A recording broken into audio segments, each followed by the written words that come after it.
U.S. car maker Tesla just announced its new Mega Factory project officially launched. The factory is expected to produce mega packs like those behind me. They are expected to produce 10,000 mega packs a year and export it globally. Megapack is a powerful battery that provides energy storage and support, helping to stabilize the grid and prevent outages. The new project, located in the Lingang area of the China-Shanghai Pilot Free Trade Zone, is scheduled to break ground in the first quarter of 2024 and start production in the fourth quarter.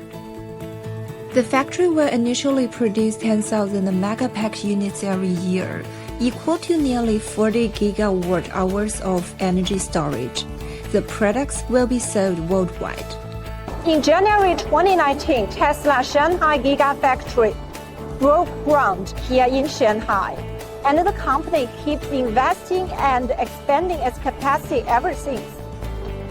This time yet again, Tesla chose Lingang area of Shanghai FTZ as a confidence vote of Shanghai and China. From January to November this year, Tesla's Shanghai Gigafactory delivered more than 850,000 vehicles, an increase of 30% year-on-year. It has also evolved into Tesla's main global export center.